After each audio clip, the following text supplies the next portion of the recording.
friends, welcome back to the library. It's time for another book review.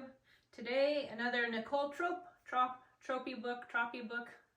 Nicole, T-R-O-P-E, The Girl Who Never Came Home. So, this is about a girl that goes on a high school camping trip. She's 16, and it's one of the kind of camping trips where they have cabins. They stay for, I'm assuming, at least a week, maybe 2 weeks, because it seems like they were there a little while.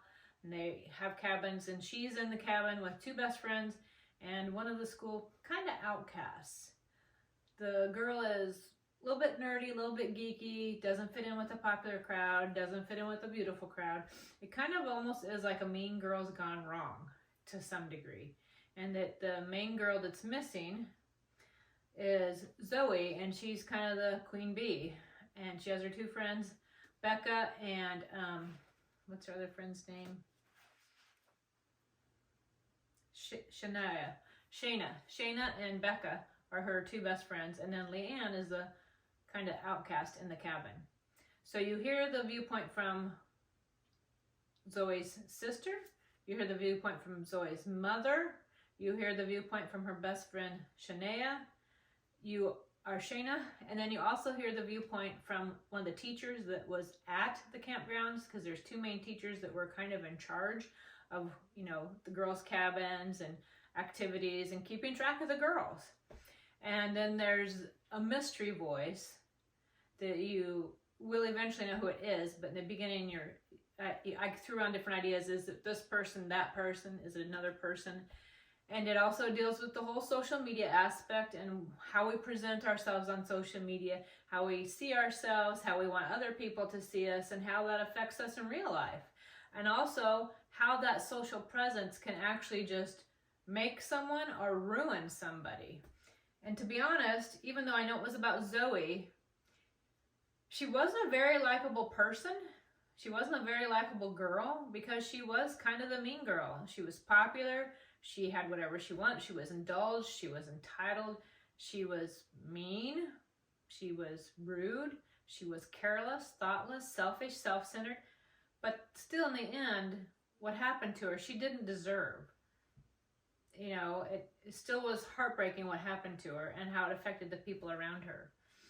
Also, the teacher, the viewpoint of the teacher that you see this through, that actually was my favorite storyline in the whole book. That was my favorite storyline. That was my favorite character. I don't know if it's because I could relate to them somewhat.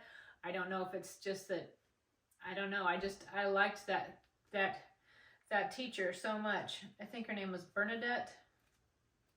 Let's see. Because Bernadette was the teacher, and Jessie was the sister. Lydia was the mother. But she does a great job of pulling you along and pulling you into the story and giving you tidbits and clues along the way of what actually happened. And the whole time as it gets closer and closer, I wonder, am I going to find out what happened? Am I going to find the end? What's the resolution? And once again, she's very good at bringing resolution, bringing not a neat and tidy bow type of resolutions like, oh, that's all goody goody, happy happy, joy joy. This is kind of unrealistic.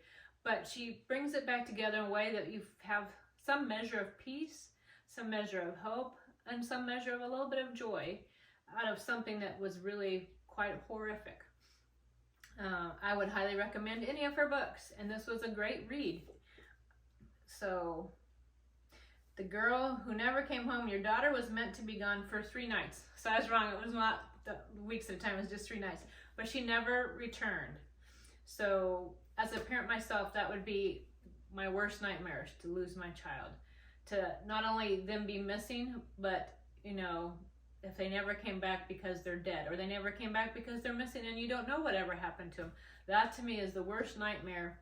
Not even as a parent, but, as anyone. If it's somebody you love, your grandma, your sister, your brother, your best friend, your husband, your wife, whoever. If it's somebody that matters to you, and to just have them just taken from you, that is very, very horrific. I mean, I lost my mom, and about a year or so later, I lost my favorite aunt. A couple of years after that, I lost my other favorite aunt. So, for all the women in my life that I worked up to, that I want to emulate, that inspired me, that I were my favorite women in my family, they're all gone now.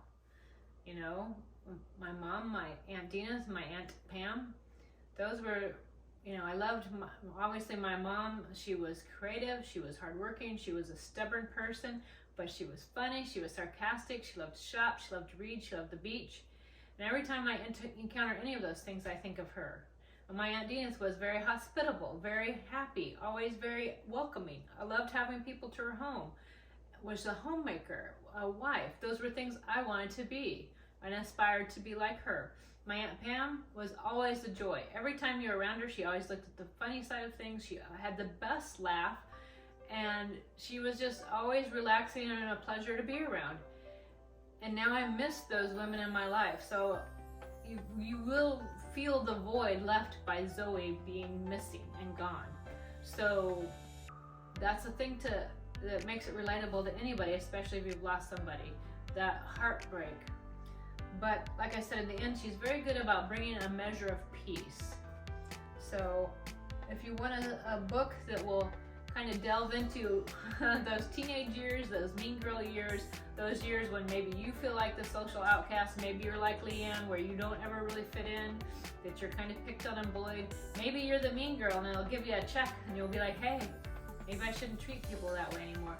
Or you're Becca and Shayna who are like, I see you being a mean girl and I want to stand up to you because that's not right to treat people that way, because I have a conscience and a morality and I care about other humans. So I highly recommend this book and any of her books. And thank you for joining me today. And you know what, friends? Keep reading. Keep reading.